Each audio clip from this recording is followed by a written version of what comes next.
Sir जैसे मेरे चाचा जी हैं सर, उनका सर बहुत बड़ा बिजनेस था, करीब साल का 10 करोड़ का टर्नओवर। वो बैंकरप्ट हो गए।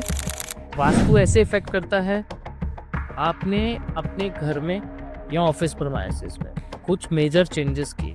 उस टाइम पीरियड पे क्या हुआ, हो सकता है उनका एंटी ईयर चल रहा हो। घर में 20 जने रहते हैं तो 20 जनों में से हम 7 जनों की सर्जरियां करवा चुके। सर जैसे मेरे चाचा जी हैं सर, उनका सर बहुत बड़ा बिजनेस था, करीब साल का 10 करोड़ का टर्नओवर। अचानक से पता नहीं 2 साल बाद क्या हुआ, वो बैंकरप्ट हो गए। उनका मकान बिक चुका है और वो रेंट पे रह रहे हैं। सर कौन सी चीजें जो हाइपोथेटिकली इन चीजों पे इफेक्ट करती है? देखो, वास्तु भी इफेक्ट करता है और न्यूमेरोलॉजी भी इफेक्ट करती है। वास्तु ऐसे इफेक्ट करता है आपने अपने घर में या ऑफिस प्रेमाइसेस में कुछ मेजर चेंजेस किए, जैसे कोई कमरा बना दिया, कोई दीवार बना दी, या कुछ ऐसा कर दिया कि आपने उस कोने को बांध दिया जहाँ से आपके पास में सारी प्रॉस्पेरिटीज आ रही थी। ठीक है। और न्यूमेरोलॉजिकली अगर मैं बात करूँ तो ऐसा था कि जैसे हो सकता है कि पहले कमांड किसी और के हाथ में थी और उसके बाद में कमांड किसी और के हाथ में चली गई। तो जैसे ही कमांड किसी और के हाथ में चली गई तो उसके नंबर्स एक्टिव हो गए, है ना। उसके नंबर्स एक्टिव हुए और उसके नंबर एंटी थे बिजनेस के लिए, तो वो बिजनेस डाउन चला गया। अब ये सारी चीजें तो हम कब देख सकते हैं, जब हम उस क्वेश्चन का पूरा एनालिसिस करें कि एक्चुअल में हुआ क्या, उस टाइम पीरियड पे क्या हुआ। हो सकता है उनका एंटी ईयर चल रहा हो और उन्होंने बहुत बड़ी रिस्क ले ली है। ये मैं अपनी पहले वाली रील में भी बोल चुका हूँ कि जब भी आपका एंटी ईयर चलेगा आपको संभल के काम करना है। आपको एंटी ईयर में कोई रिस्क नहीं लेनी है, बिल्कुल स्लो स्लो स्लो स्लो चलना है आपको। जो जैसा चल रहा है इसको ऐसा चलने दो। जब ईयर आपका फेवरेबल है उस ईयर में आप रिस्क लो ना, जितनी ले सकते हैं। तो कुछ भी हो सकता है, देयर आर बहुत सारे रीजंस हो सकते हैं। वो जब कभी उनका चार्ट देखेंगे, सब कुछ देखेंगे, एनालिसिस करेंगे, तो डेफिनेटली रीजन तो निकल के आ ही जाएगा कि किस वजह से हुआ। ठीक है। मैं मेरा एग्जांपल देता हूं। मेरे घर में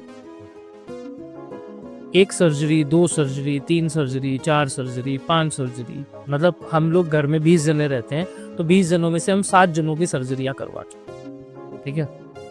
कुछ समझ नहीं आ रहा था मेरे को क्या हो रहा है ये। मतलब मेरे घर में किसी को बुखार ही नहीं हो रहा, जो भी इंसान बीमार होता था डायरेक्ट उसकी सर्जरी हो जाती थी। तो मैं थोड़ा सा परेशान हो गया। तब तक मैं इन सब चीज़ों में नहीं ना सका, तो भी फ्रैंक बताऊं, मेरे को इन सब चीज़ों में कोई भी विश्वास भी नहीं था, कुछ भी नहीं था।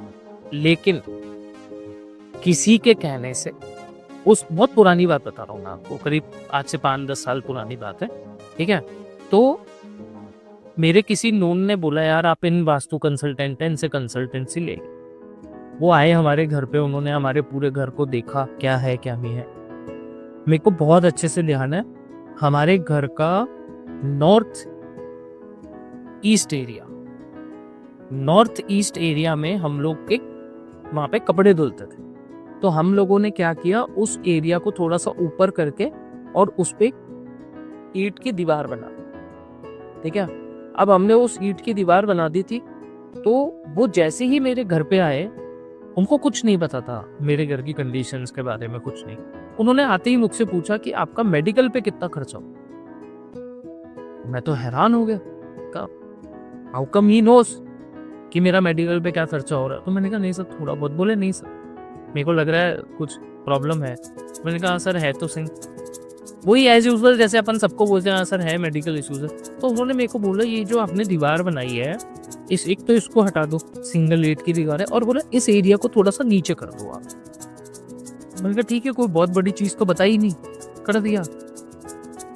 मालिक की दया है, उस दिन के बाद से लेके मेरे घर में सर्जरी तो नहीं।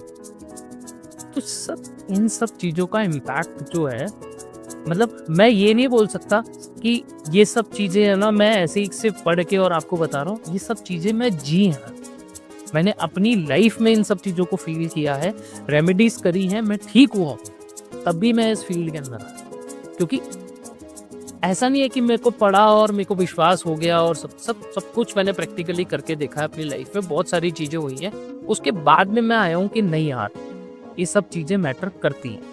तो सेम चीज आपके चाचा जी वाला केस, हो सकता है उन्होंने घर में कोई ऐसा कुछ कंस्ट्रक्शन करवा दिया हो, ठीक है, या हो सकता है उन्होंने अपने बिजनेस की कमांड किसी और को दे दी हो, कोई नया पार्टनर ऐड कर लिया हो जिसके नंबर्स अच्छे नहीं थे और वो क्लैशेस हो गए और वो बिजनेस डाउन हो गया।